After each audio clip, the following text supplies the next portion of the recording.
Irmãos, vamos abrir a palavra do Senhor, o celular, ou se você quiser acompanhar aqui, se você quiser Bíblia, tem ali atrás. Ruth, capítulo 3, dando início. Obrigado, Bruno, eu tenho aqui.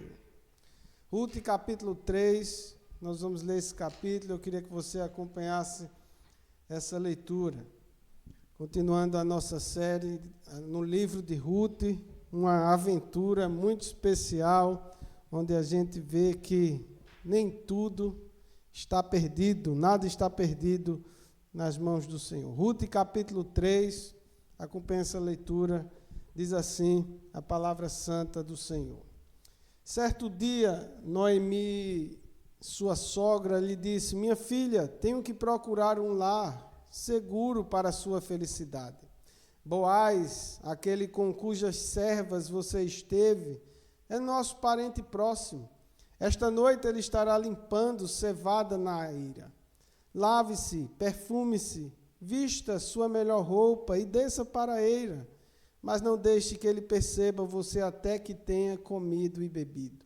Quando ele for dormir, note bem o lugar em que ele se deitar. Então vá, descubra os pés dele e deite-se. Ele lhe dirá o que fazer. Respondeu Ruth: farei tudo o que você está me dizendo. Então ela desceu para a eira e fez tudo o que a sua sogra lhe tinha recomendado. Quando Boaz terminou de comer e beber, ficou alegre e foi deitar-se perto de um monte de grãos. Ruth aproximou-se sem ser notada, descobriu os pés dele e deitou-se. No meio da noite, o homem acordou de repente. Ele se virou e assustou-se ao ver uma mulher deitada aos seus pés. Quem é você? Perguntou ele. Sou sua serva Ruth, disse ela. Estenda a sua capa sobre sua serva, pois o Senhor é resgatador. Boaz lhe respondeu: o Senhor a abençoe, minha filha. Este seu gesto de bondade é ainda maior do que o primeiro, pois você poderia ter ido atrás dos mais jovens, ricos ou pobres.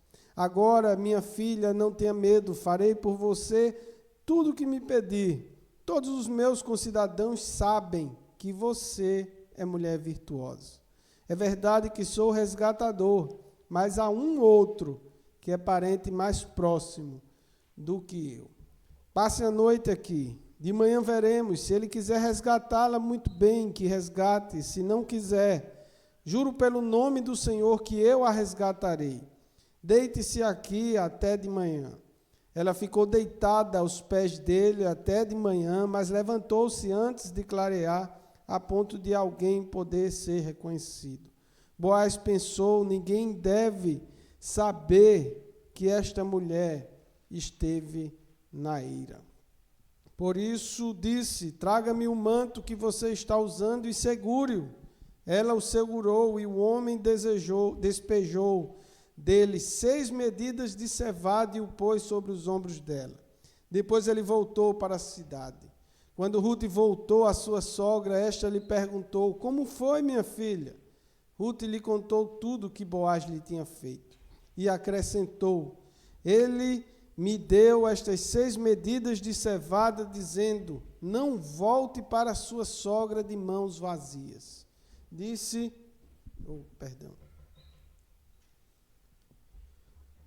então Noemi: agora espere, minha filha, até saber o que acontecera. Sem dúvida aquele homem não descansará enquanto não resolver esta questão hoje mesmo.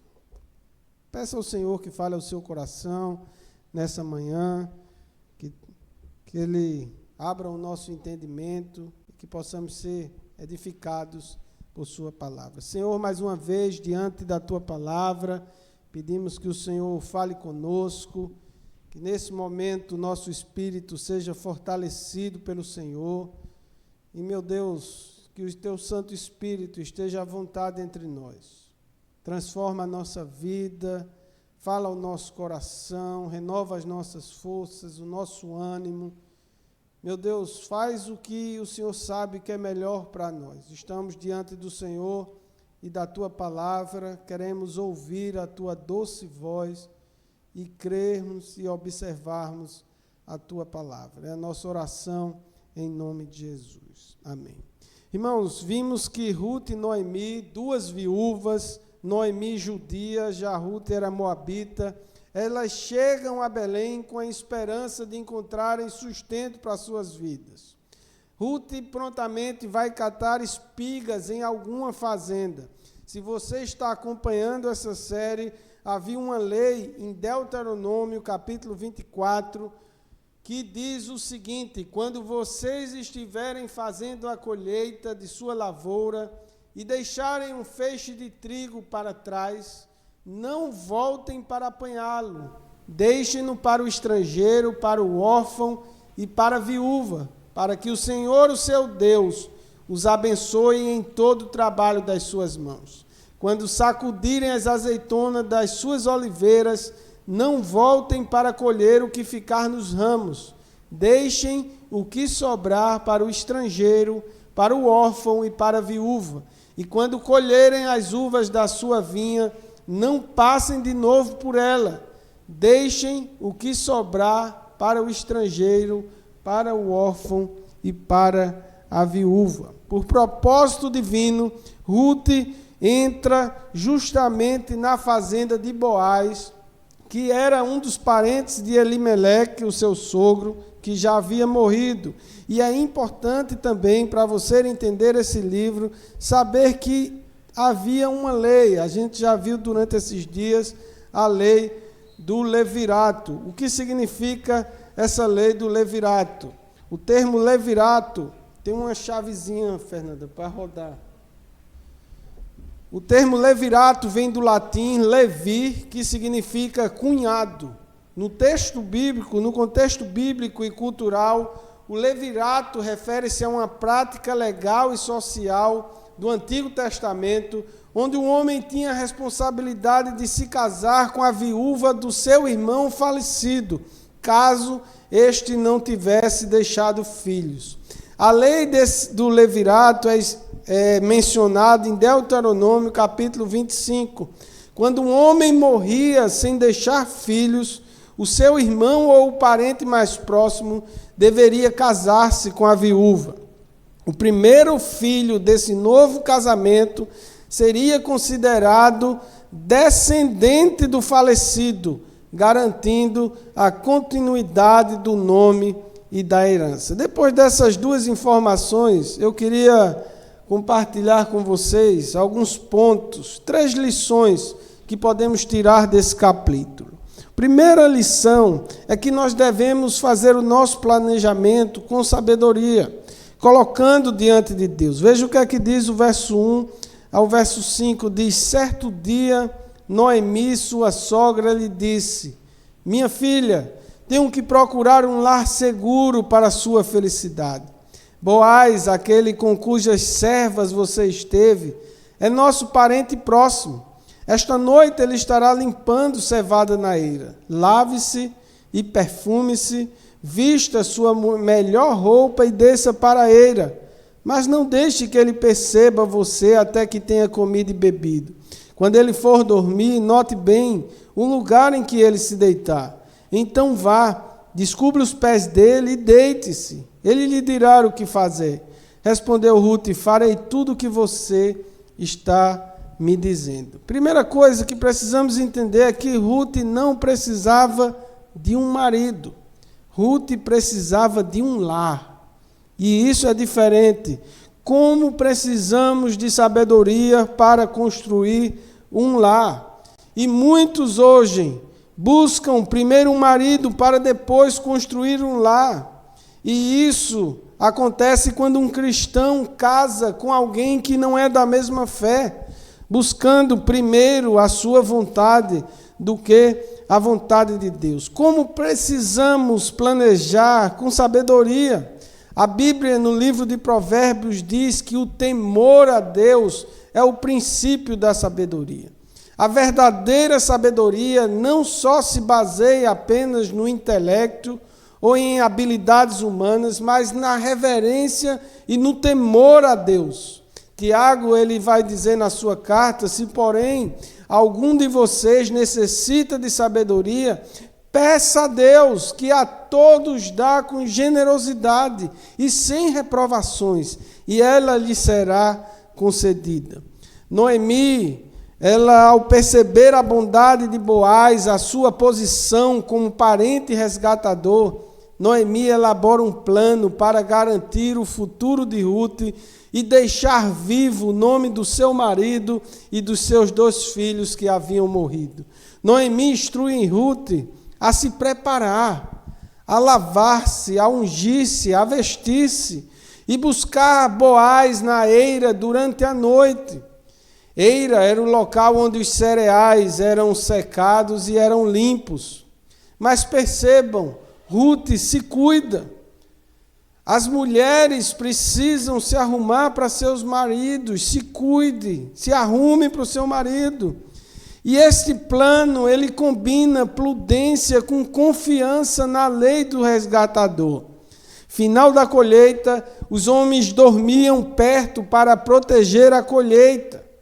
Noemi pede para ela descobrir o pé de Boaz.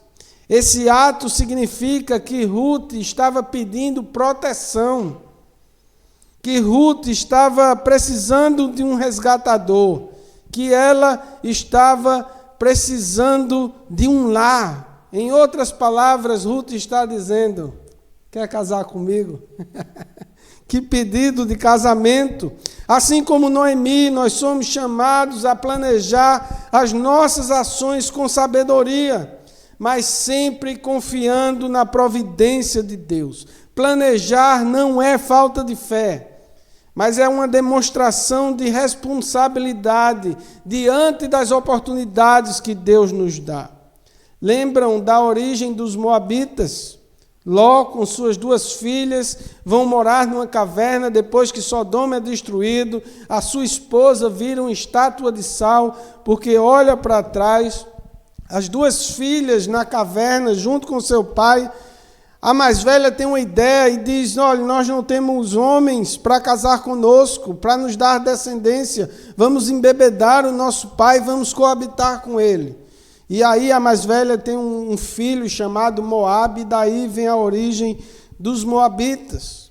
Nós podemos buscar felicidade, e isso não é errado.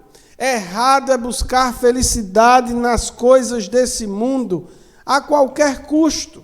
Na verdade, o que Deus quer de nós é a nossa fidelidade a Ele, é a nossa lealdade a Ele. Ló levou a sua família para Sodoma em busca de riqueza, desgraçou a sua família, sua mulher foi morta, virou uma estátua de sal, suas filhas lhe embebedaram e coabitaram com ele. Salomão buscou felicidade em mulheres, na bebida, nas riquezas, na fama. Salomão diz que tudo era vaidade. A palavra hebraica para vaidade significa uma bolha de sabão. Pode até chamar a sua atenção, pode até ser bonita, colorida, mas não tem conteúdo, é vazia. Felicidade não é um lugar a se chegar. Felicidade não é um destino. Felicidade é a maneira que nós caminhamos. Felicidade não é um lugar a se chegar, felicidade é o nosso estilo de vida, dia a dia. Eu ouvi uma história essa semana que me impactou. Um pastor que foi fazer uma visita a um homem no interior. Esse homem se chamava João. Seu João havia recebido o evangelho, crido no evangelho 6 meses. E esse pastor foi fazer uma visita a esse homem. Quando chega lá diante desse homem, ele olhou para a casa de seu João, não tinha energia elétrica, e a gente fica pensando, como é que alguém hoje em dia consegue viver sem energia elétrica? E aí esse homem foi conversando com seu João tem uma esposa, 4 filhos, sem energia elétrica, na sua casa, descalço, uma casa simples. E aí o rapaz, o pastor, convida seu João para ir na igreja, que ia ter uma programação especial com a igreja mãe junto àquela congregação. E seu João disse, pastor, não vou não. E ele disse, por que, meu irmão, você não vai, vai estar todo mundo. Ele disse, pastor, eu vou ficar com vergonha, eu não tenho sapato.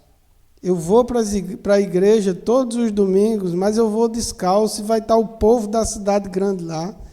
Vai ficar todo mundo olhando para mim.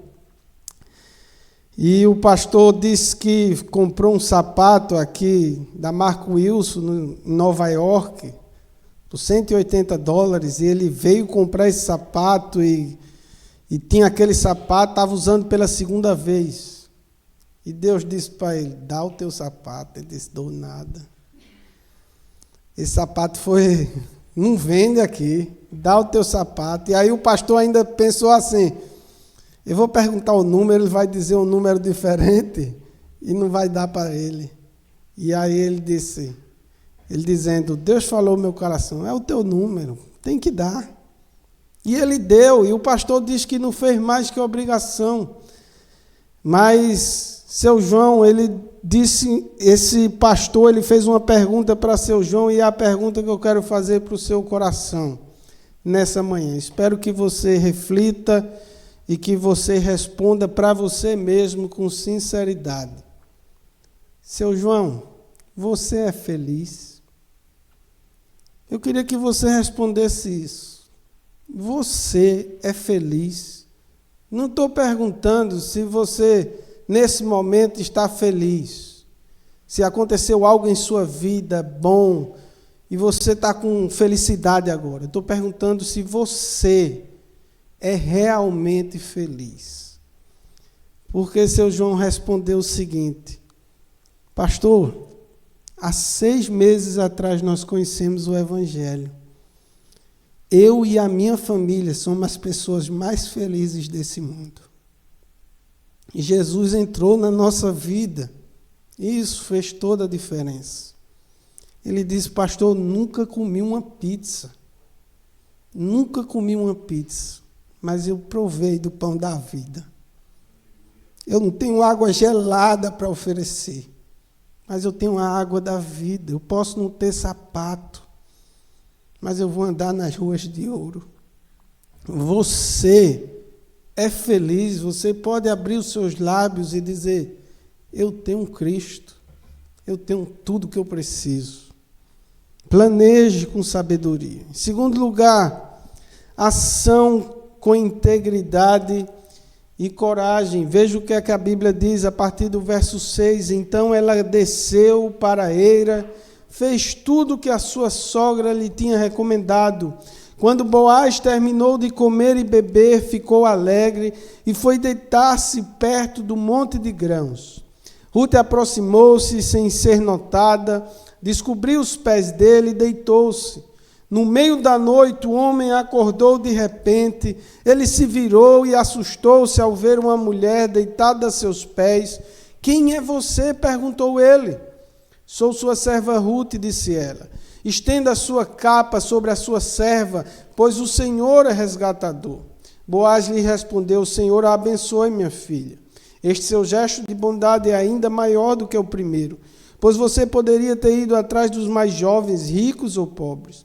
Agora, minha filha, não tenha medo. Farei por você tudo o que me pedir. Todos os meus concidadãos sabem que você é mulher virtuosa. É verdade que sou resgatador, mas há um outro que é parente mais próximo do que eu. Passe a noite aqui, de manhã veremos. Se ele quiser resgatá-la, muito bem, que resgate. Se não quiser, juro pelo nome do Senhor, que eu a resgatarei. Deite-se aqui até de manhã.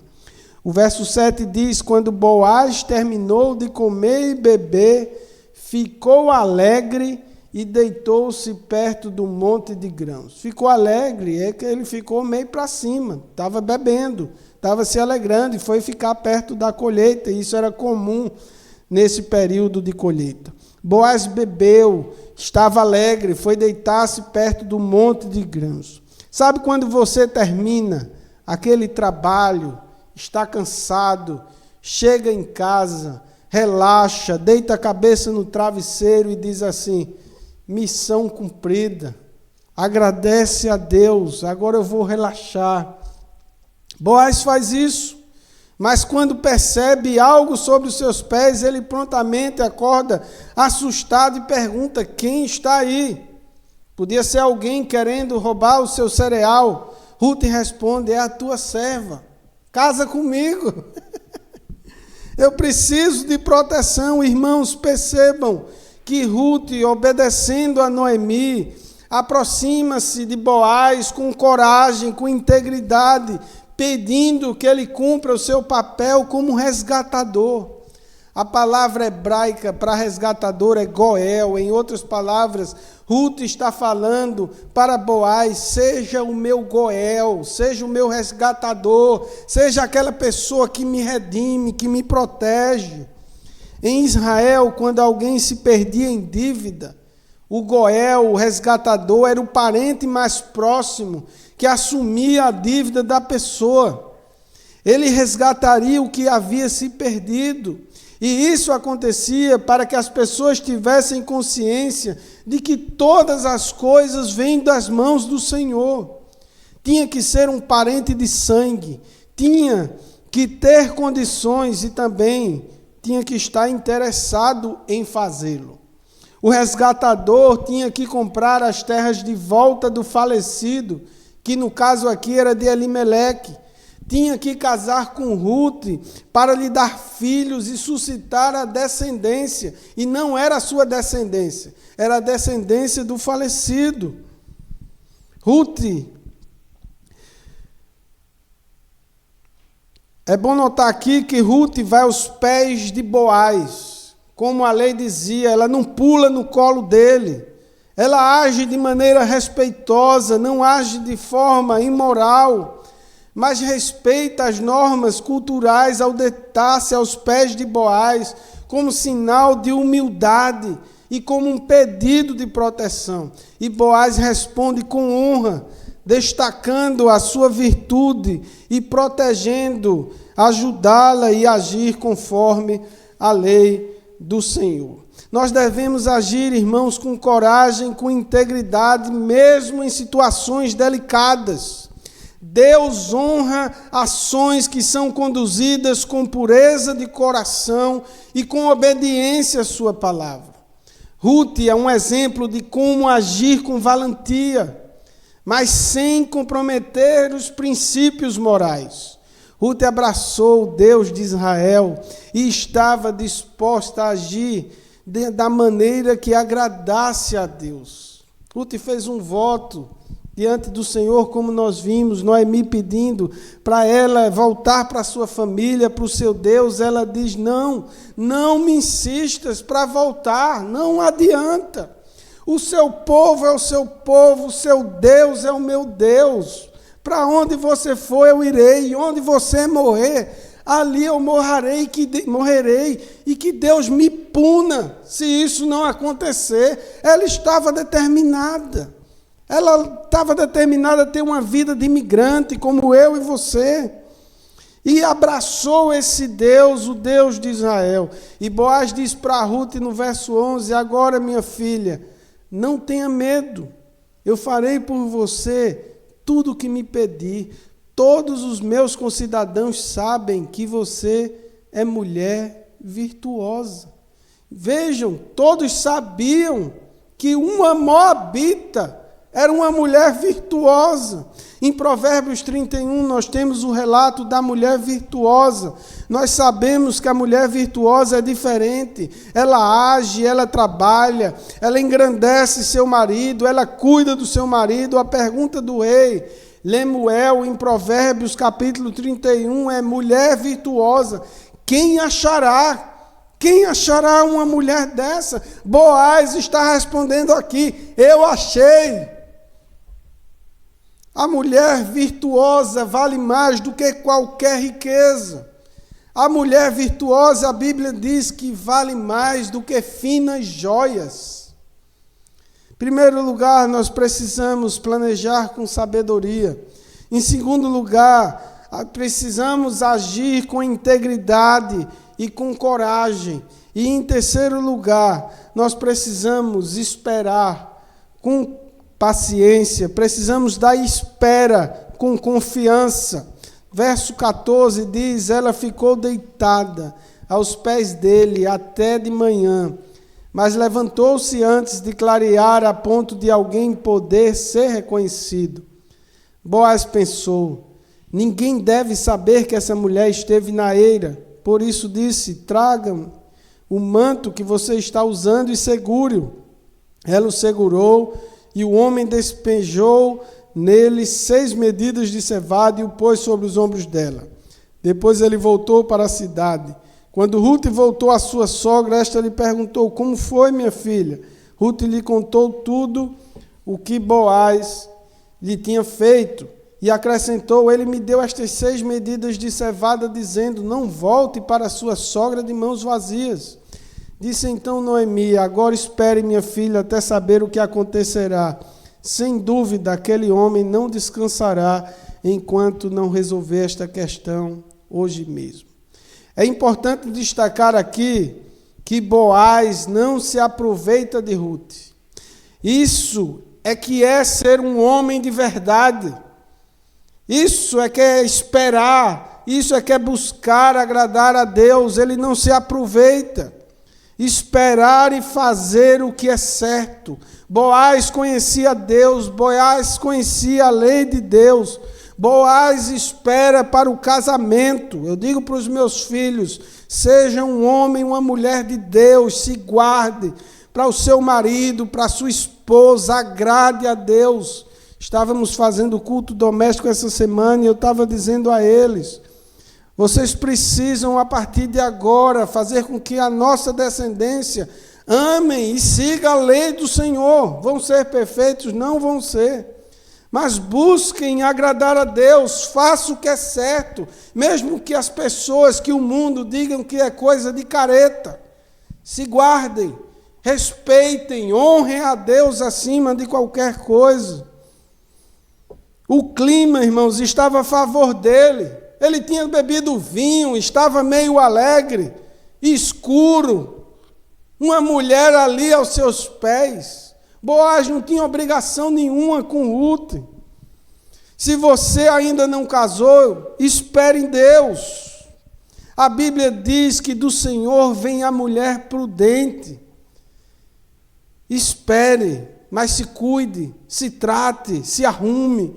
Vimos que Rute era moabita. O que é moabita? Os moabitas não eram bem vistos. A pergunta que eu faço: você se casaria ou queria amizade com uma pessoa que veio de Moabe? Rute havia se entregado nos braços de Yahvé. Irmãos, quando estamos em Cristo, o nosso passado não importa. Aqueles que estão em Cristo, tudo se faz novo. A Bíblia diz que os que estão em Cristo são novas criaturas. Nós somos novas criaturas em Cristo Jesus. E depois do encontro, Boaz toma a iniciativa de resolver a questão do resgate com um parente mais próximo. Rute volta para Noemi, que a incentiva a esperar pacientemente pelo resultado. Noemi sabia que Boaz não ia descansar enquanto não resolvesse essa questão. Irmãos, esperar nós sabemos que não é fácil. Lutar contra a ansiedade, vem as expectativas, surge a pergunta: o que vai acontecer? O que será da minha vida? Será que vai dar certo? Precisamos aprender a descansarmos no Senhor. Precisamos aprender a entregar as nossas ansiedades a Deus, os nossos problemas nas mãos do Senhor e descansar.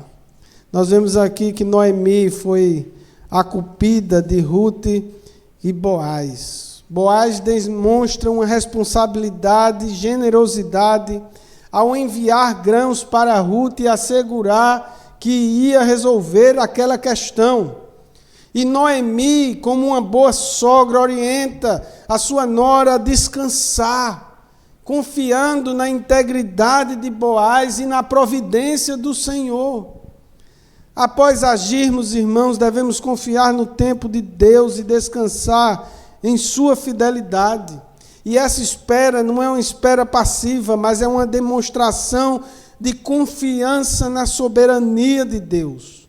Boaz poderia ter se aproveitado daquela situação, mas ele resolve esperar.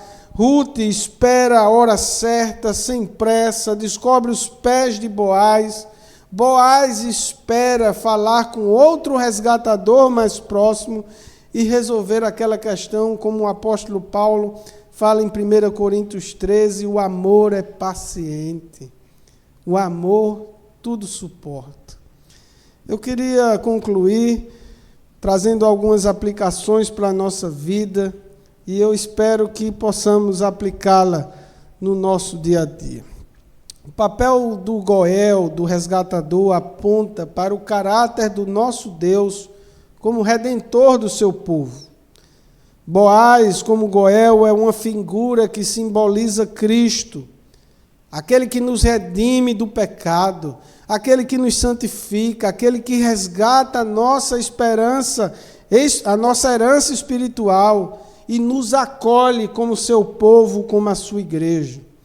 A história de Ruth mostra que a redenção não é apenas legal, mas também cheia de amor e cheia de graça. Lembram que para ser um resgatador tinha que ter uma conexão de sangue, tinha que ter condições e tinha que querer. Jesus quis.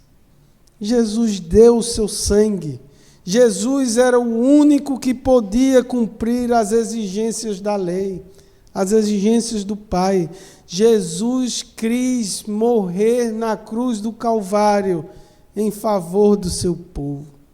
A dívida que nosso parente Adão assumiu precisava ser paga por alguém da família, tinha que ser paga por outro ser humano.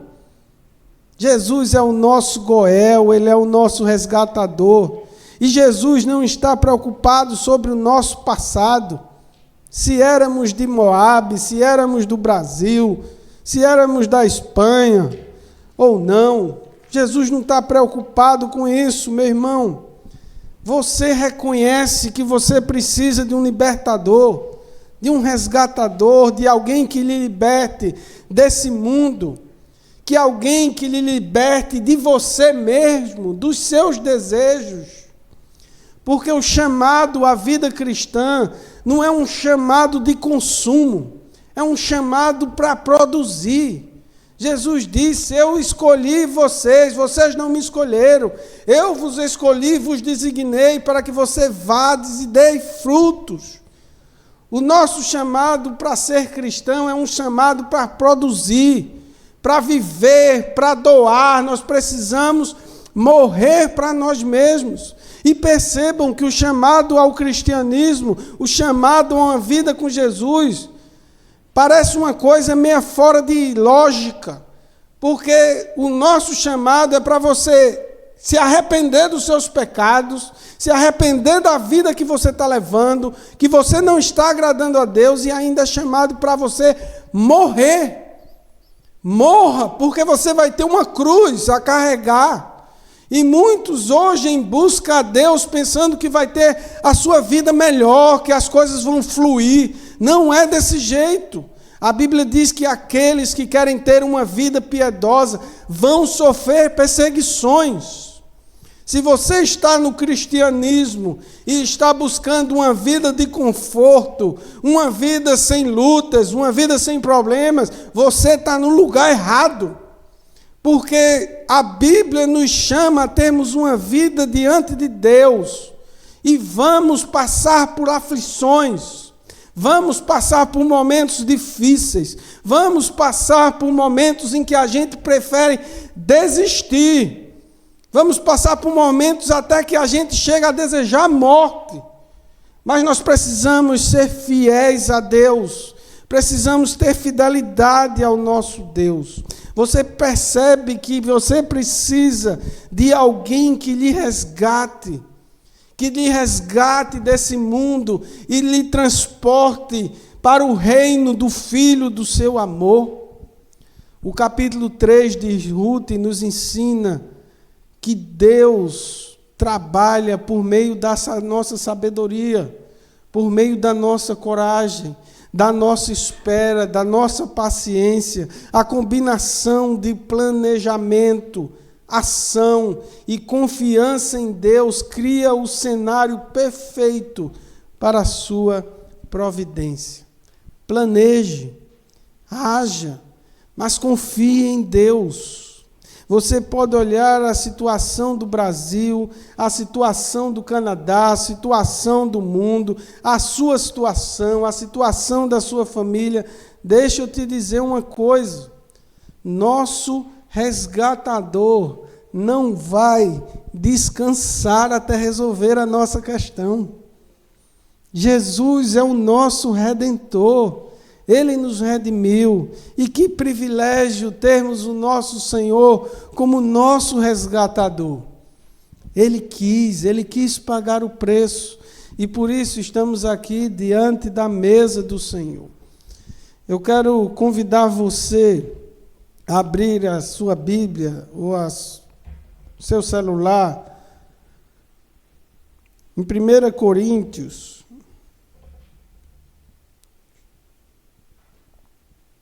Deixa eu abrir aqui.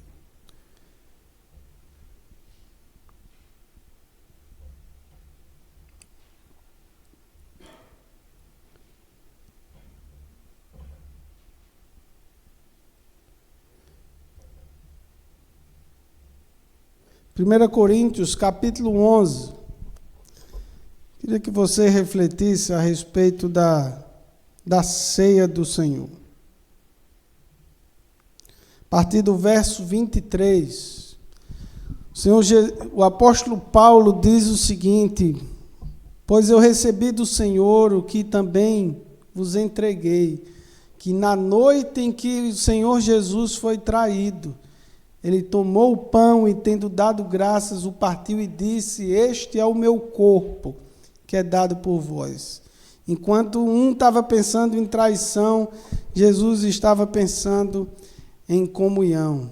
Ele disse: isto é o meu corpo que é dado a favor de vocês, façam isto em memória de mim.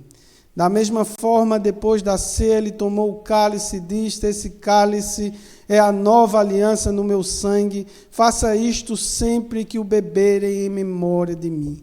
Porque sempre que comerem deste pão, beberem deste cálice, vocês anunciam a morte do Senhor até que ele venha. Portanto, todo aquele que comer o pão ou beber o cálice do Senhor indignamente será culpado de pecar contra o corpo e contra o sangue do Senhor. Examine-se cada um a si mesmo, então coma do pão, beba do cálice, pois quem come e bebe sem discernir o corpo do Senhor, come e bebe para a sua própria condenação. Por isso há entre vós muitos fracos e doentes, e não poucos os que dormem. Eu quero trazer algumas instruções para esse momento de ceia. Algumas pessoas participam sem ter discernimento desse momento. E percebam que a Bíblia diz que aqueles que comem e bebem, que participam desse momento sem discernimento, estão comendo e bebendo juízo para si. A ceia do Senhor não é para todas as pessoas. Essa ceia também não é só para quem pertence à Amber Church. Essa ceia é do Senhor, é para aqueles que entenderam o Evangelho, para aqueles como seu João, que tem felicidade em seu coração em ter Cristo. São para aquelas pessoas que reconhecem que nós precisamos de um remidor, que nós precisamos de alguém que nos resgate. São para os discípulos de Cristo, que amam o seu reino, que amam a sua obra. Já vi várias pessoas participando, a gente não vai impedir que alguém pegue do vinho, você não pode pegar porque isso, não. Mas eu já vi várias pessoas dizendo: Deus entende. Deus não entende assim, não. Se você for olhar para a história lá do Velho Testamento, Uzá, ele foi segurar a arca lá, que a arca ia cair, ele tocou, não era para tocar, porque era só sacerdote, ele morreu. A família de Uzá podia, mas Deus não entende não. Porque o que Deus quer, e se você quiser glorificar a Deus, você tem que obedecê-lo. A glorificação ao Senhor passa pela obediência e pelo entendimento. Não adianta você participar desse momento sem você discernir, se você não sabe discernir o que está acontecendo aqui. Esse pão não vai virar corpo de Cristo, o suco de uva não vai virar sangue de Cristo. Nós não cremos na transubstanciação, nós cremos que esses elementos são um meio de graça e fortalecimento para a nossa vida espiritual. Então vamos pedir a Deus que tire esses elementos do uso comum e que sejam meios de graça, que fortaleçam o nosso espírito. E se você que está me ouvindo, que está aqui ou que está me ouvindo, você ainda não entregou a sua vida a Cristo, você não foi batizado, você não assumiu um compromisso com a sua igreja, você pode fazer isso e participar desse momento como povo de Deus. Vamos orar e colocar a nossa vida diante do Senhor. Senhor, nós damos graças ao Senhor pela Tua palavra. Obrigado porque o Senhor é nosso resgatador, porque o Senhor pagou o preço e por isso nós podemos participar e nos achegarmos à Tua mesa. Nós sabemos que mesa é local de intimidade e nós queremos cada dia mais intimidade com o Senhor. Obrigado, meu Deus, por esses elementos, que o Senhor tire esses elementos do uso comum, sejam meios de graça para a nossa vida, como precisamos ser fortalecidos no Senhor, como precisamos da Tua graça sobre nós, da Tua presença, nós precisamos mais de Ti. E nós Te louvamos pelo sangue que foi derramado na cruz do Calvário. Te louvamos pelo sacrifício que foi feito naquela cruz. Mas nós Te louvamos porque o Senhor ressuscitou e vive, está entre nós. Meu Deus, louvado e bendito seja o Teu nome, bendito seja o Cordeiro que foi morto naquela cruz em favor do Seu povo. Obrigado por fazermos parte do Teu povo, por sermos alvos do Teu amor, da Tua bondade, da Tua misericórdia. A Tua bondade nos persegue. Meu Deus, muito obrigado, bendito seja o Teu nome. Nós clamamos em nome de Jesus. Amém. Vamos cantar o hino de número 269. Tu coloca ali, Luana. Queria chamar a Jonathan e Vandia.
Todos em memória do Senhor.